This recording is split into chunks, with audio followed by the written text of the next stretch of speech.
Hey, how y'all doing? Okay, we're gonna be doing a looking at another game that it uses a useful bishop. The how we talked about how useful bishops can basically be a defensive piece and an offensive piece. Where an active bishop is a bishop that just has a lot of activity at the present moment that it could do. Like a useful bishop could defend another piece or a pawn that's really cementing the position. So let's get into the game that Jeremy Silman has. It's the one of the players is Gamera 16. It's an online game, but it's still very informative how to use a useful bishop, or either make one, make it useful, or use it, like what we talked about.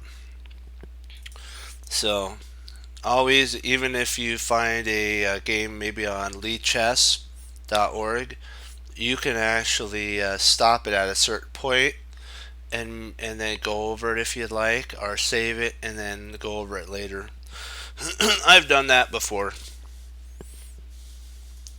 because there's been some just incredibly powerful games that were played online that were really informative for my studies at hand.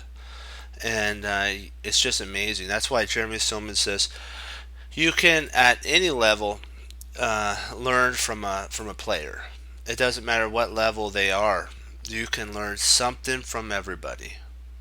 So never think that it always has to be Grandmaster games. It could be a 14, 1200 level game. It's just if you're studying a concept that you need to learn. So never diss a game. That's what I guess that's what I'm trying to say. If it applies to your studies, go for it. Okay. So far, so good. Okay. White to move. Perfect. We don't have to worry about castling, so that's nice.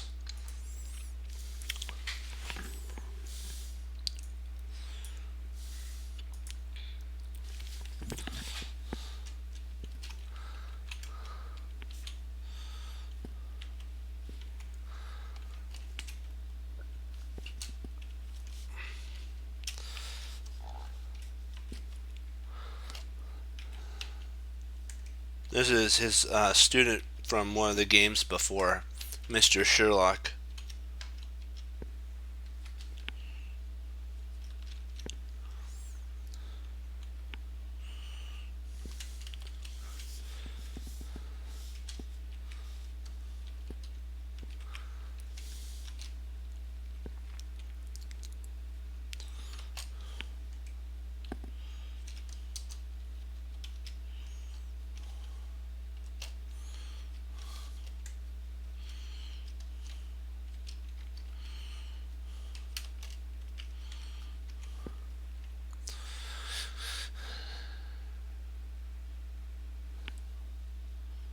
All right.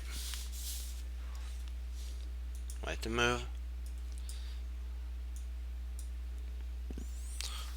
One would think that white should excuse me. One would think that white should stand better here. His bishop is far more active than black. Black's silly looking one.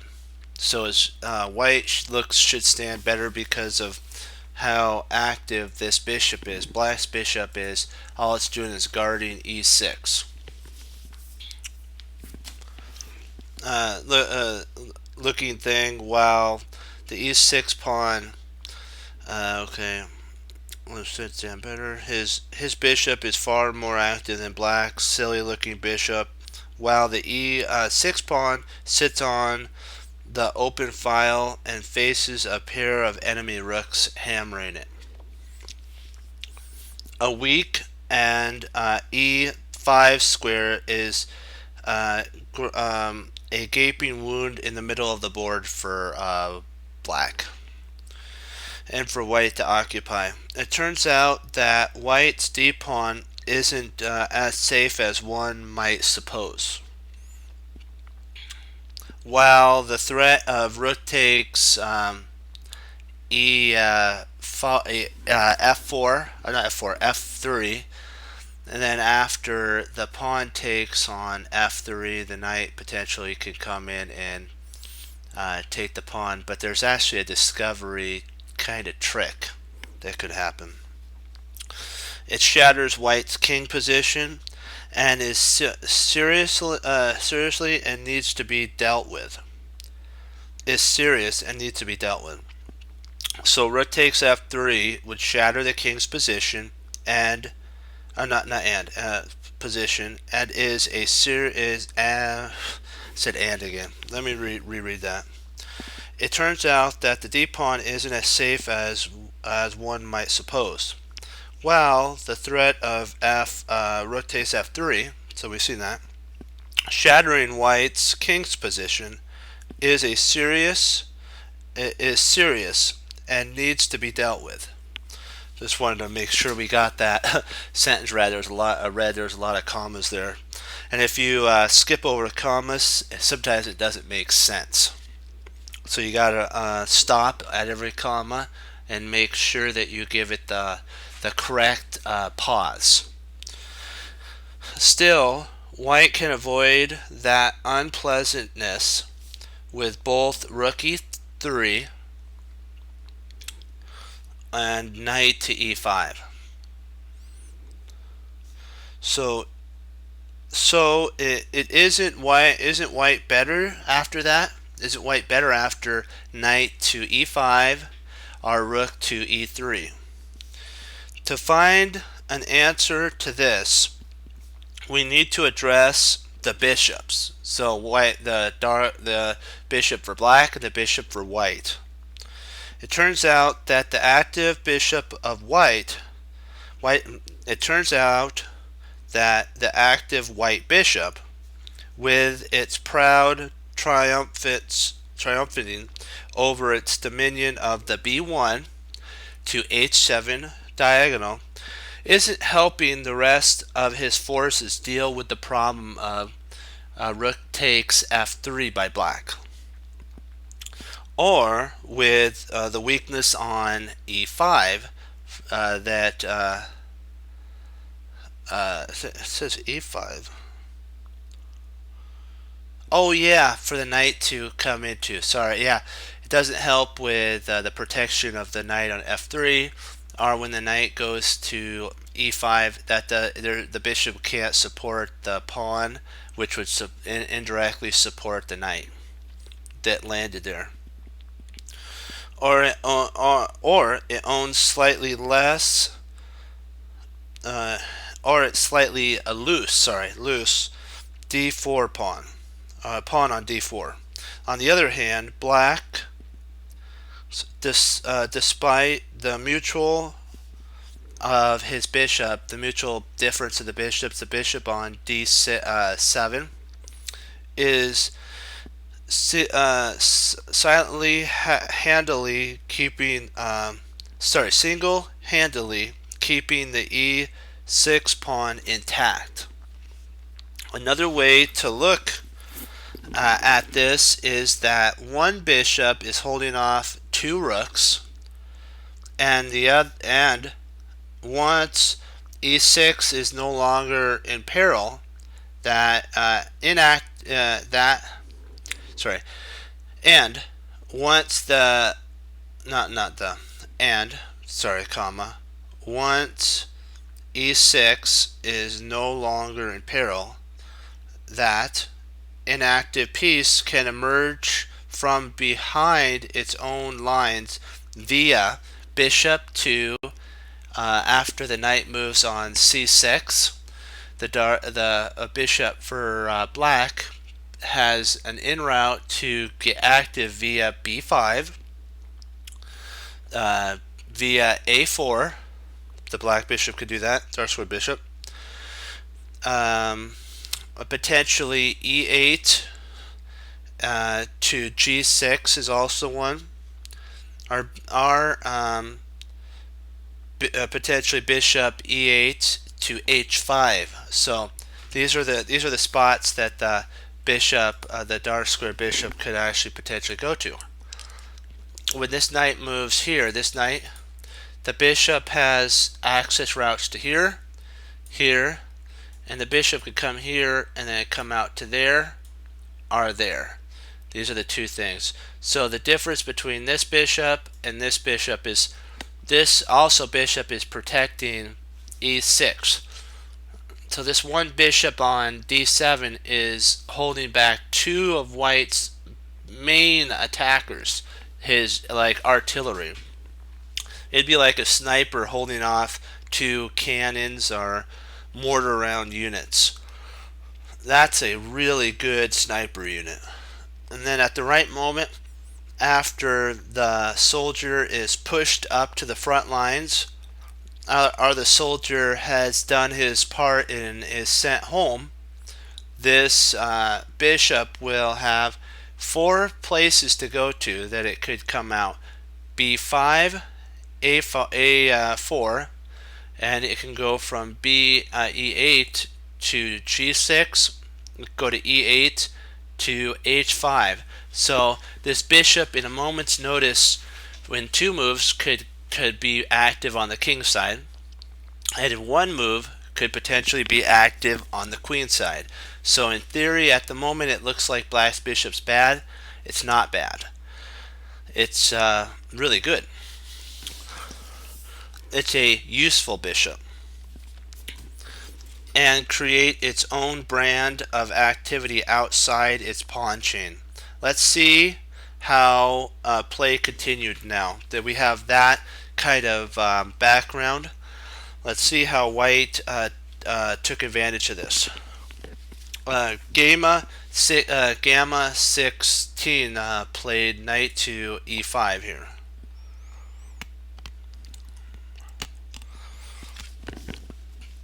Sherlock, which is Mr.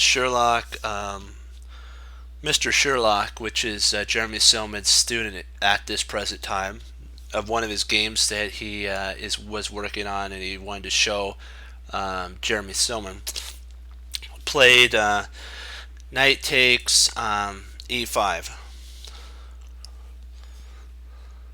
So there is another way that, like what we talked about. Oh, excuse me. Just one sec. I gotta get a drink of water. Pardon me about that cough.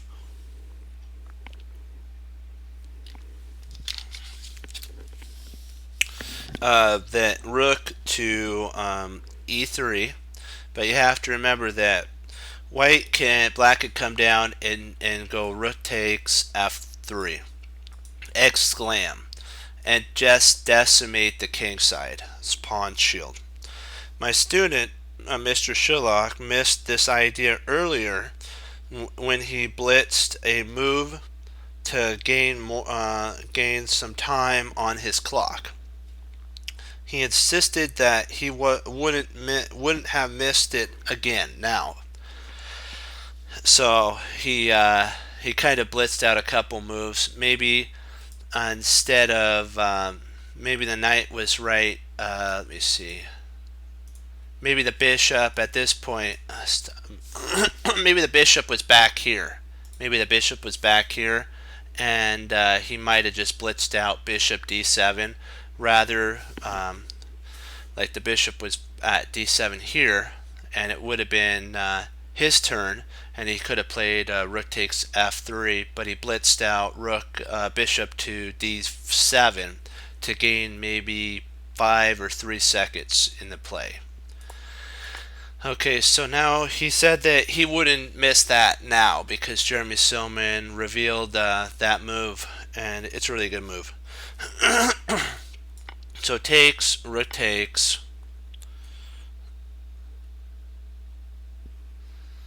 and bishop e2, rook takes f2, king takes f2, queen to h4, king g1, queen takes d4, knight queen takes d4, knight takes d4, and you're gonna get to see. Sorry about you're gonna get to see how these two passed pawns end up becoming a miserable thing for white to deal with, because the knight could always just move back here and then start pushing this pawn, this pawn. The bishop here could potentially come over and then start pushing this pawn down the board, and then at the right moment push here and attack that bishop, and then it's just a menace of a problem. And black with two central pawns for the exchange has no reason to be unhappy at all. One sec, let me get another drink. You have to always think about positional advantages. That's what we looked at in Andrew Solstice's book, is how sometimes we have to give up a slight exchange to get a better position. And these two central pawns, my friends, actually surprisingly limit this light squared bishop.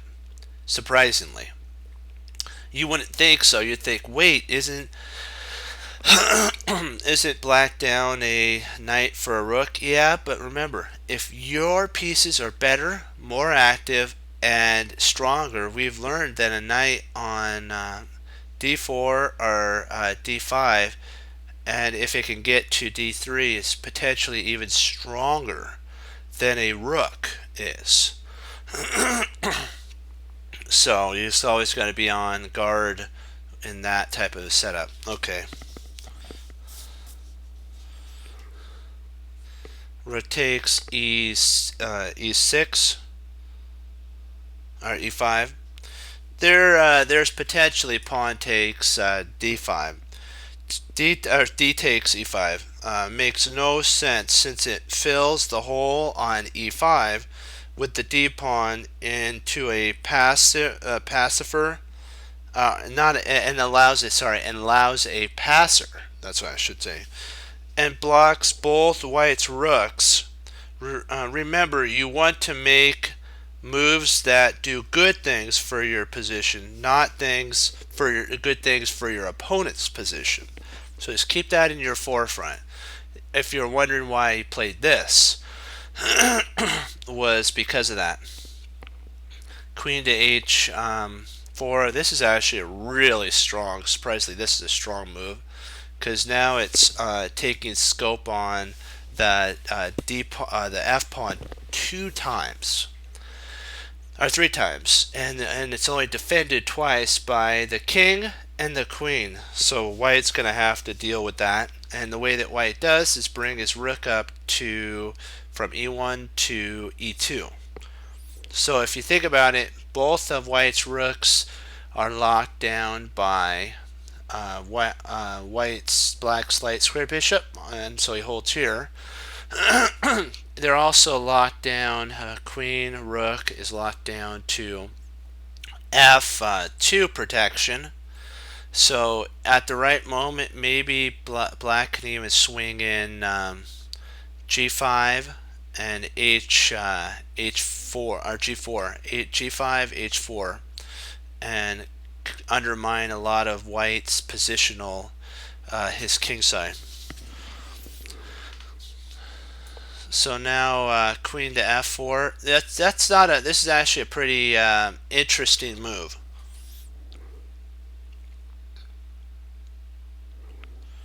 Rook 5, which is this rook, to e3 was played, because what white wants to do is he doesn't want to trade queens off, but he needs to keep his queen to protect the f2 with the rook. So black's kind of gumming up all of white's position at this present moment. So now the queen is free to move. Now it pins the g pawn, and so at the right moment, potentially e5 could come in and unleash the bishop on the h3 to c8 diagonal, which was a power. Then it would be a power piece. So g3 was played here. I don't know if that was the best move. Maybe white could settle for more of a draw if he plays king to h2. But you have to always be careful. King h2 also fails to queen check, and then now you have 2 defending and 3 attacking. But the headpiece that's attacking is only a is the queen, so the queen's not going to do that. It'll lose too much material. So it's just got to be wise. So I think this, you potentially could get a draw after this, and then play something like this, and then if white wanted to, you can then come here and then get a draw. I think that might have been better for white at this present moment than what was actually played. G3, I believe, was a slight inaccurate move. There's no mistake or inaccuracy or any symbols on it, but I think it weakens white's position too much.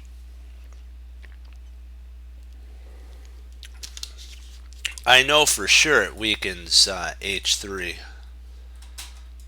Hold on, let me make sure I get my my mouse sometimes gets a little sticky. Right. There we go. That's perfect. So now queen h5,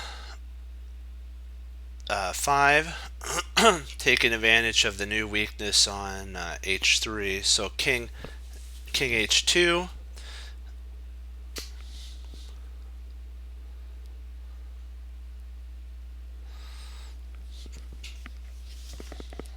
In the actual game, white set up a trap and black fell right into it.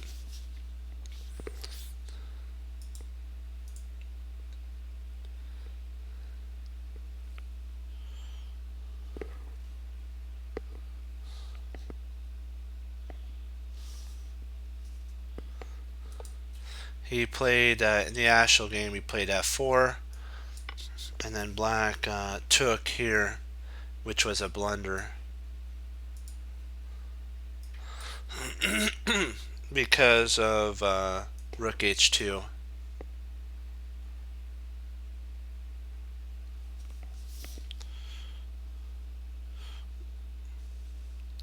The correct continuation was actually sorry, g5 here to undermine the pawn. And with mutual chances in the complexity of the battle, the king's got a bunch of air around it, which would allow a lot of attack for black. Sorry. Here I was hit by that, and I'm going to be sick. That's what I'm saying. Feeling I always get that when I realize. Sorry. Here I was hit by that. I'm going to feel sick. That's basically what he says. I'm feeling. I always get when I realize I'm hung my piece, and so he's like, he had a bad face that made that Jeremy Silman said he kind of looked a little sick there. That was what Mr. Sherlock said to him. So then he played queen to g4, rook to h4, and the queen is actually pinned. I mean, it's lost at this point. So don't always be enticed by this move. The correct move, g5, handles the whole lot of the problem. Don't, you have to always ask yourself, why is my opponent giving me a pawn?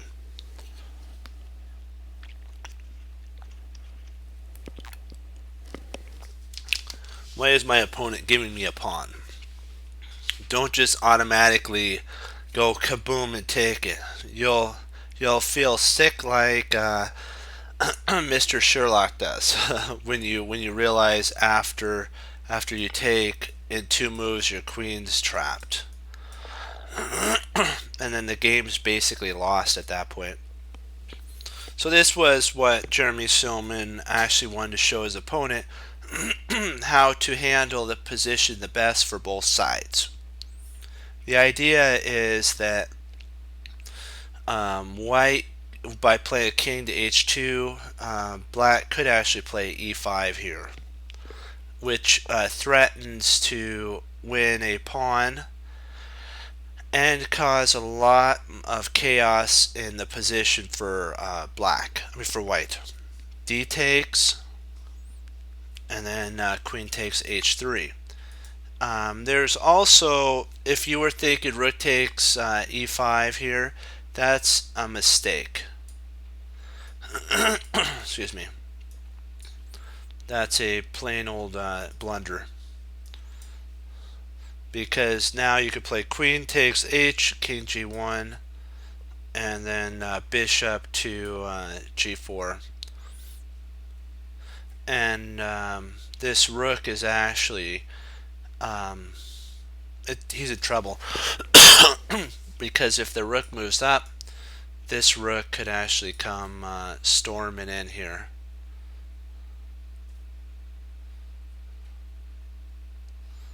Actually, that's a mistake on my part.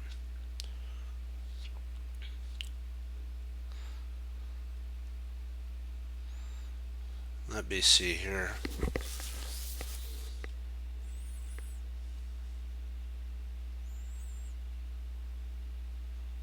No, I think it still would be okay. Yeah, this. I think that's the best. That isn't a mistake. And the only way to handle it is to trade the queen for two rooks.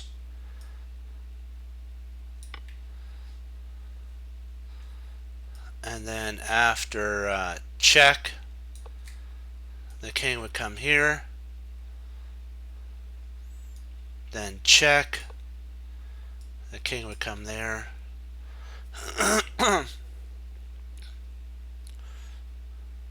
And after check, the king would come up. Then after check here, if that, then you could just win the pawn at that point. And I'm not sure if it's the best move. Let me see if if rook takes the best move. The computer will, or the engine. Okay, so bishop.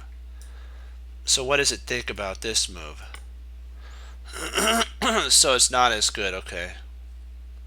Then after takes, oops, not that. Takes, and then king takes, queen h2,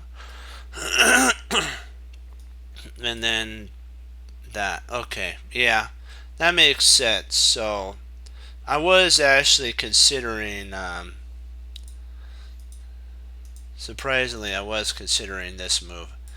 So, and now that forces the loss of a piece there. So he's going to have to grab that.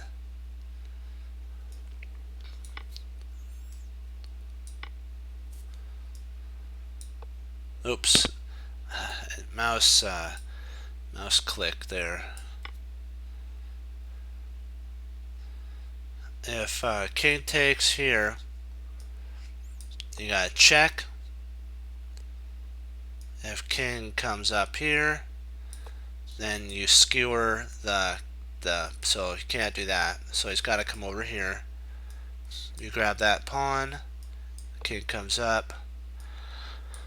You check. The king comes over. And then, ooh, nice. And then you're slowly but surely driving the king up the board. And now when the queen comes there,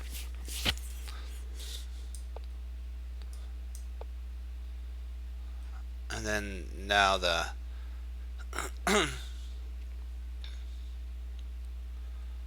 the king just comes over. Wow, that's just incredible. Wow. That's why that's a mistake.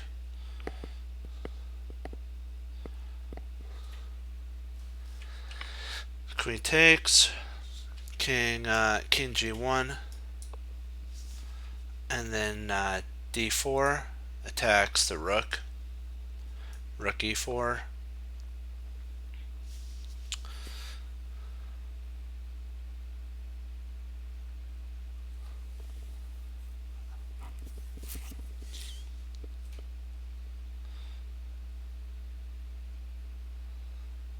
Funny thing is, I'm almost considering bishop c6 here. But you have to always remember that bishop here also picks up a rook too, so that pins it to the king. So if you were to play, then you have that.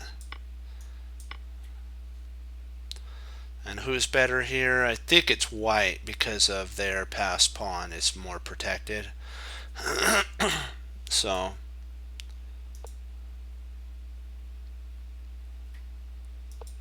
okay, this would probably be a mistake at this point. It's not a complete blunder, it's just a mistake. So that's why rook to f3 was played at this point. That's actually a better move, because what you're planning on doing is trading off the rook for the bishop, and then now you can play bishop to c6 because the threat of the pin is all gone. And actually, surprisingly, you can actually, without having to trade there, you could now play this and not worry about that, because the king just slides over to h8 and your right is reigned at that point.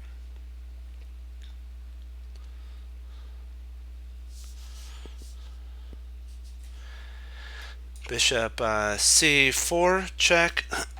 King h8, like we talked about. You don't want to put this would be a mistake here, because then the bishop come back and there's a threat of a discovery to win your queen. Nah, you don't want to do that. Don't even go down that path. Nah. Not good. Nope. So just play king to h8. It's not worth that.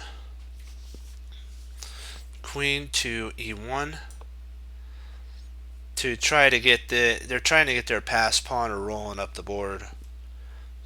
d3,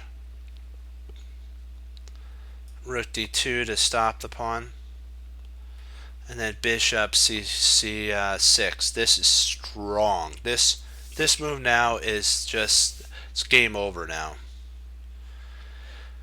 because at the right moment, even if bishop were to take here, you actually have this move. Potentially you have that move that could be played, and R, you could just plain old take here, and after bishop takes, now you have rook takes here, takes. Well, not sure if that's the best move. Let's see, what is actually the best? Oh, so we're taking.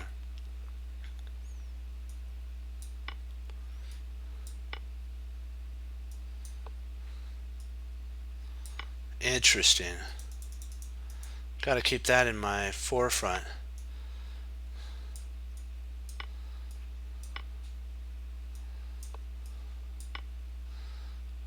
Interesting. Okay. Gotcha.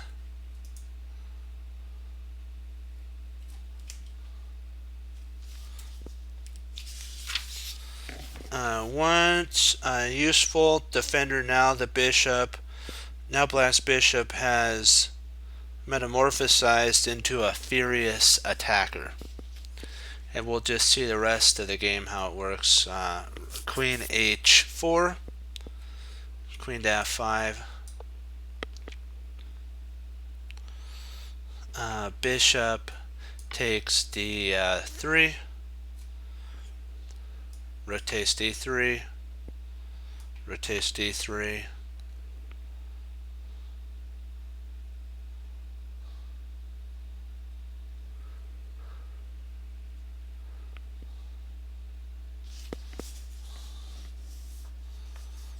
Rook f4. How in the world can... Wait a second.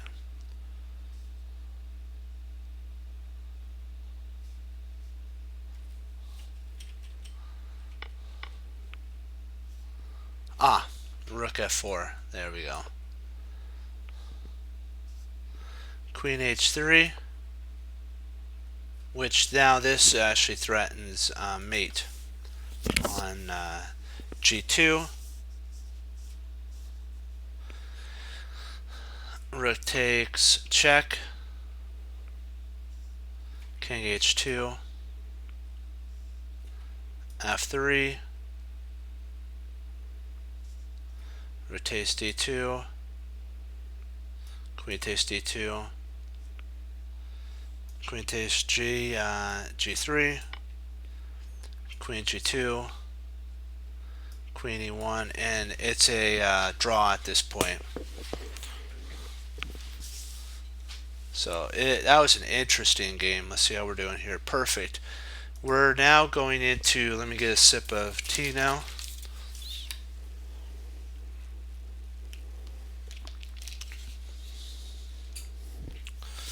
We're now diving in. We've already done add active bishop. We've already went through the useful bishop games. Now we're going to be going into the tall pawn. A bishop is said to be a tall pawn if it is not serving a useful function and is trapped behind its pawns. Thus, this makes it inactive. This kind of bishop takes on the personal role, of a overgrown pawn. So this kind of bishop takes on the persona of an overgrown pawn and is something you should desperately try and avoid having. So you should try never to have this happen. Okay, I'm going to get it set up, and then I'll have you see what you're going to make of the position after we get this. This is just a hypothetical position. Well, we're going to get to see how you handle this, my chess cruncher team.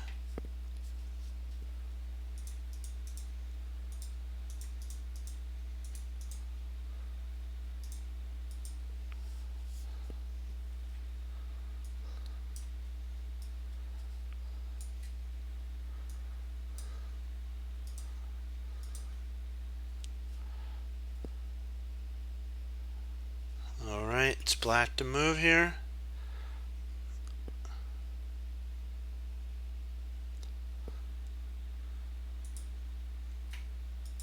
Okay. The worst cases of tall pawns occur when a bishop finds itself entombed. Here's an example right here. You're black. What's the best continuation move for black? The bishop for white is entombed. It's yuck, yuck, yuck piece. So it's considered a tall pawn. It's now just a pawn. So you're black. Stop right now if you're watching this on a recording and try to solve it all the way to the end if you want to. Or I'll be right back, and then we'll go over the move and we'll see what you think the best move for black is when I come back. Okay. Continue right now.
Alright, I know you have seen the move, so I'm going to do it for you. C3.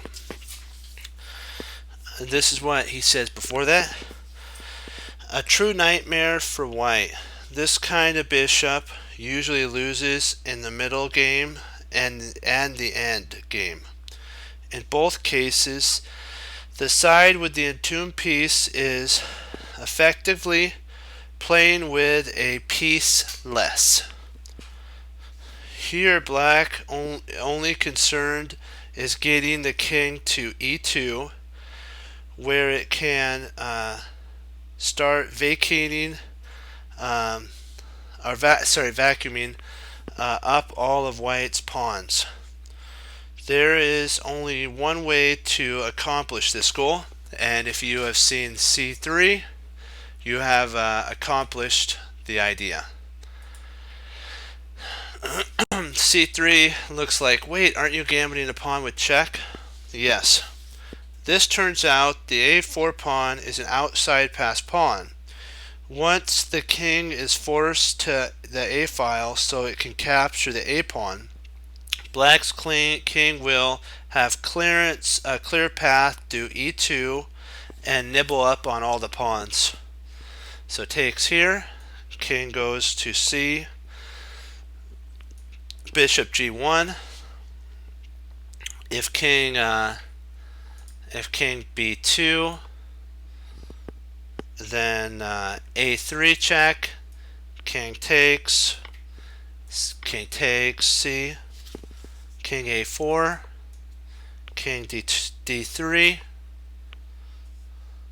king b4, king e2, bishop f1, and then king f1, and the game is set and match.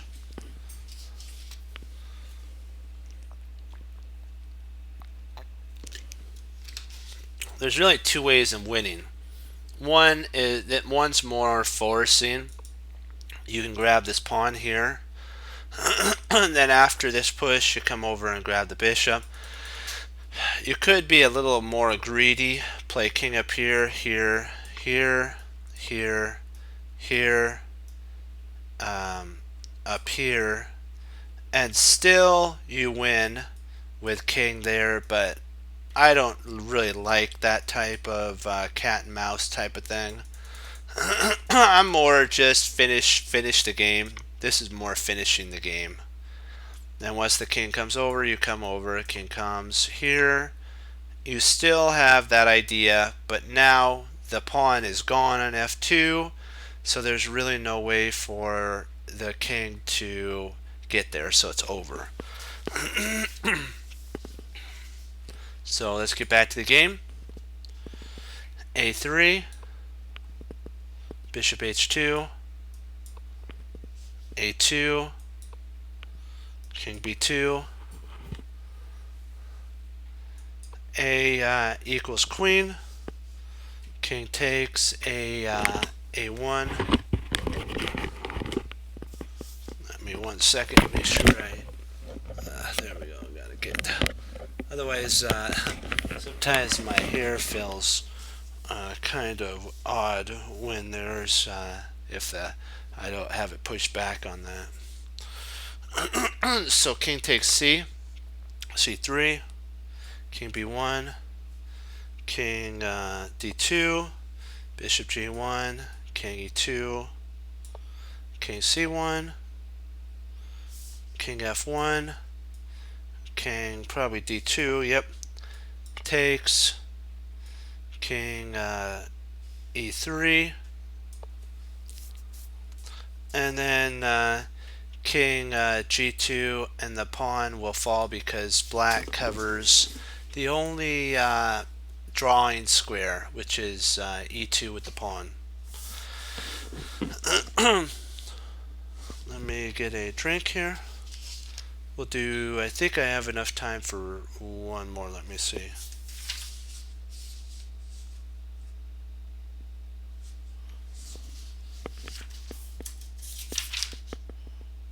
Yeah, we'll just do one more. It's a little bit longer, but that's okay. Yeah, let's do it. Let's set it up. Our next example shows, oh, I gotta get the example set up. That would be a good idea.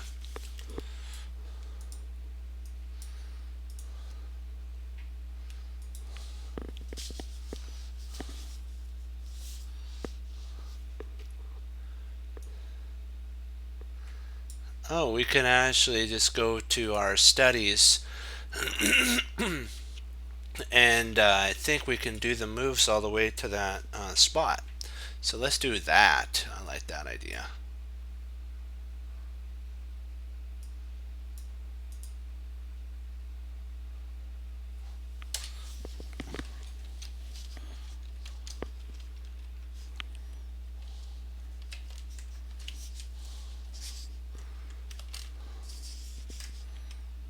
This is actually an ICC chess online game.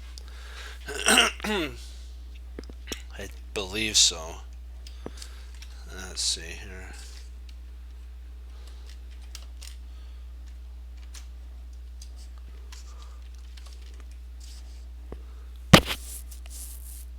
Okay, this player doesn't have a rating.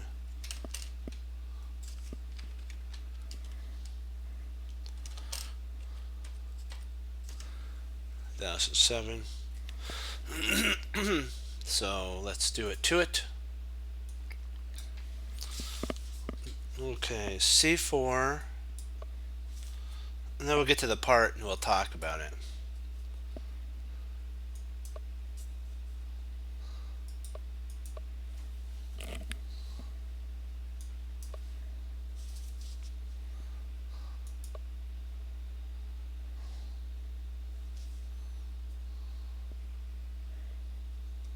Oops, sorry. I forgot about that. Castles and then D3. D6. This actually stops C5. A4. E5. I don't know if this is the best move. I understand they want to get the bishop out, but this does limit your dark squared bishop. But give and take.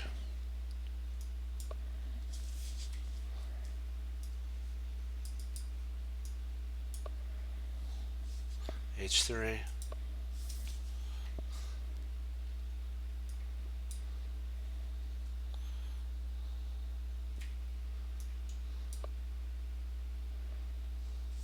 If they provoked a weakness, so that could be eyed.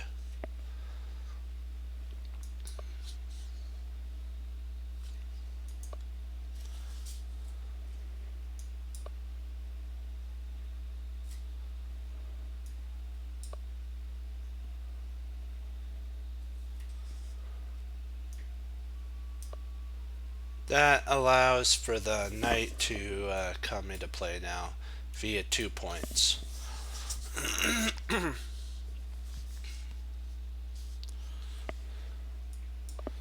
F5 to undermine the pawn, and white doesn't want to take and destroy the pawn structure. I mean, black doesn't. So bishop E3, A6 to try to strike in the center. I mean on the side. It's just the center's locked up. It's going to be who can strike there. G5, knight C6. G5, knight H.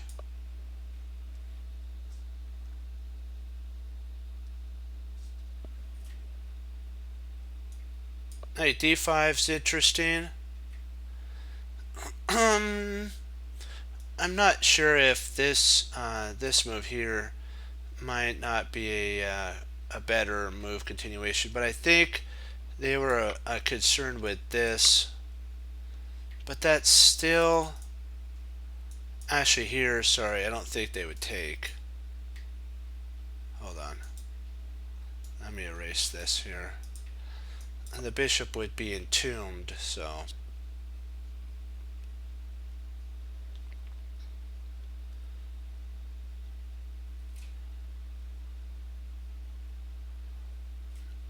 I think they were a little concerned about maybe this break here, but I don't think that's too much to be concerned. So knight d5 is also good,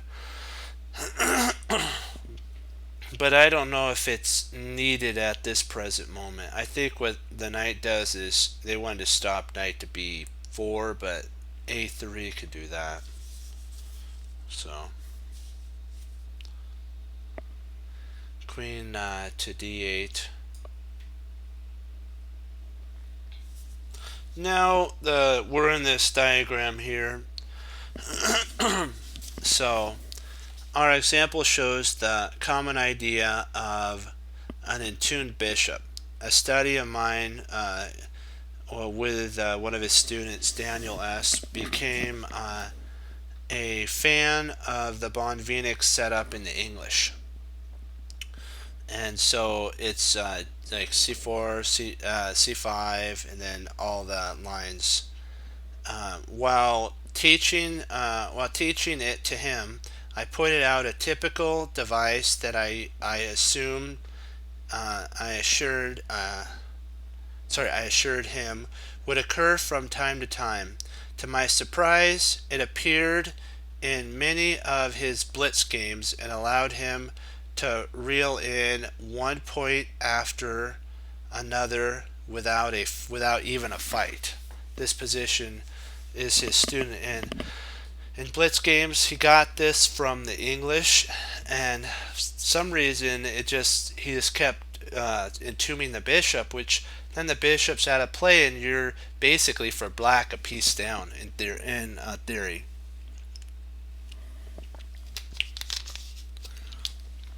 Now from this diagram, Daniel played the really strong, now that the knight's on d5, really strong f6, which forces the bishop to h8 by force, where it will lie for the rest of the game. Well, this is also here brackets, will lie like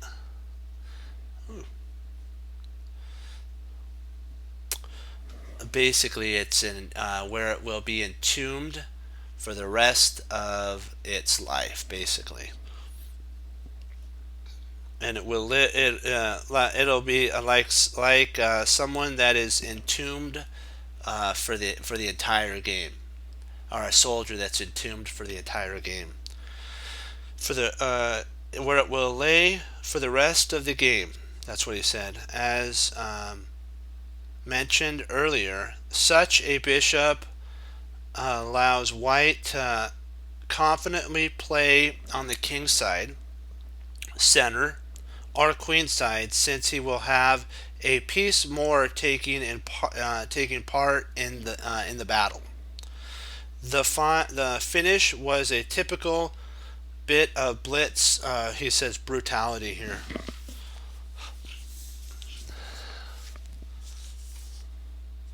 The engines do brute force moves, so this is basically a brute force continuation. Bishop f3.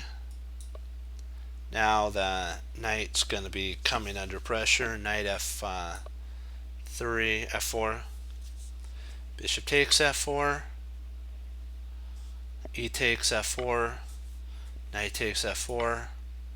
Oops, wrong knight, because we want to keep that knight to in there. We would develop our weakest piece. Remember, if you're wondering which knight to take a pawn sometimes, Josh Waitzkin says in Grandmaster Chess, the DVD, if you own it, he talks in the positional, I think it's in his positional one, that he said that you always use the knight that is the weakest, or the one that isn't placed the best. So like you wouldn't want to move your D knight to take f4. You would want to remove your move your E knight to take. and that you always look at your worst knight, which one to take. And then you have to somewhat do a slight calculation. So you have to always remember, if maybe a retreating move's better, that D takes may be better in some situations, but not in all situations. In this situation, knight on D5 guards F6, which puts a lot of a pressure on black and keeps the bishop passive.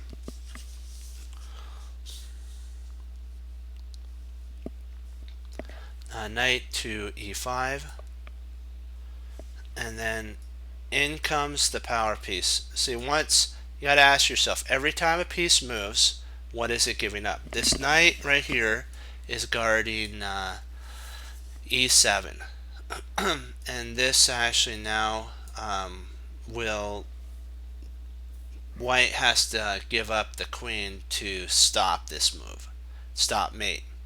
They could resign if they wanted to, but this actually stops this. There's no way to stop the giving up of a queen, because the queen has to take, and then it takes there, and now the rook has to move,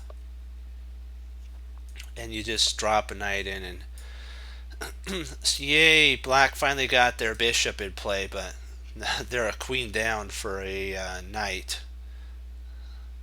So not a good trade. So at this point, I'm going to give this one a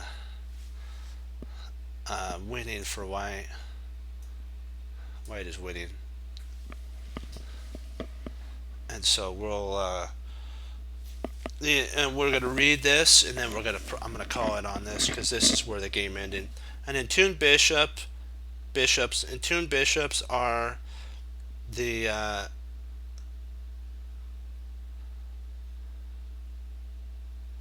they are an exception. However, the intuned bishops are an exception.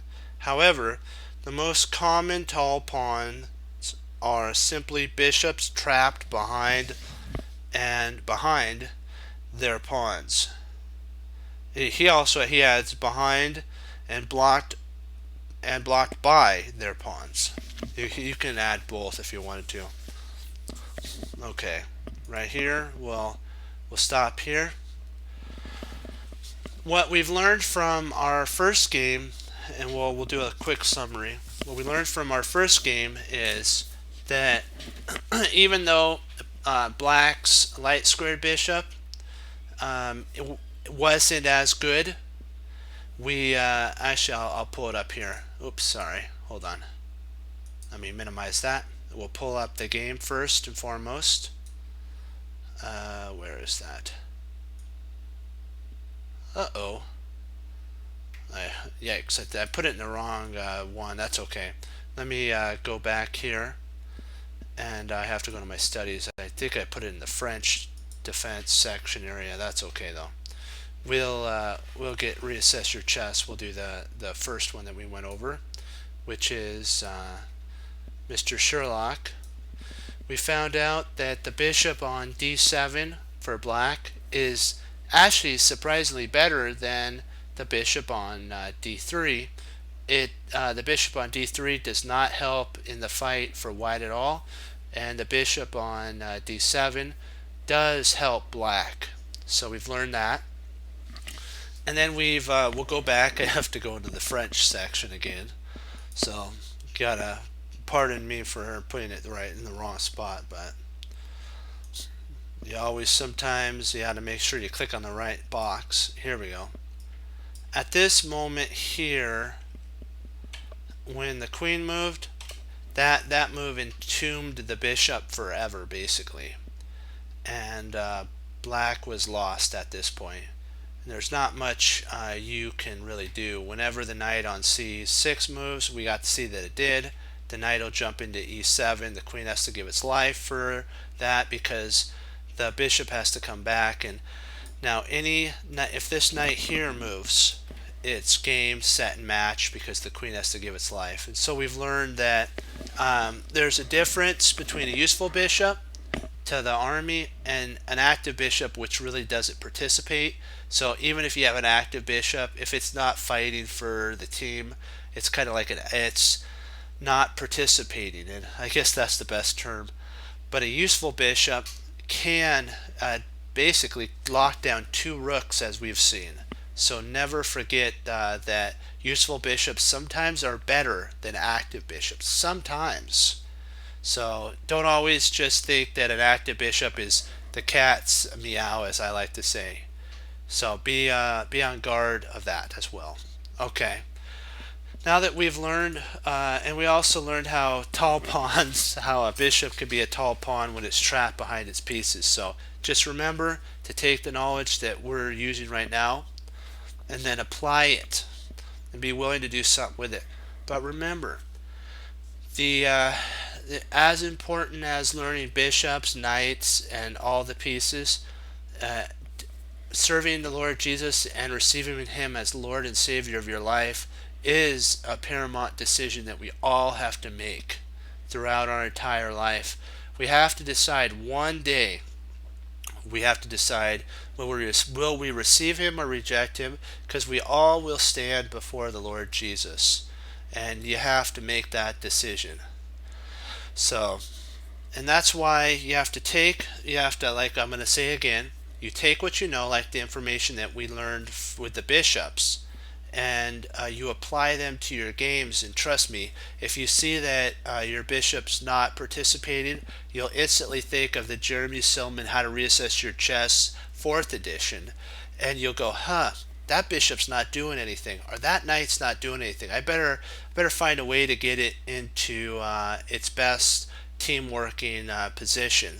Even if it takes a while for a knight, you do that. And then you apply what you know. So you have to take what you know, apply it, be willing to do something with it. And remember, I'm going to leave you with this, and then I'll say adieu on this. You have to treasure your victories. Remember, victories are great, but learn from your losses.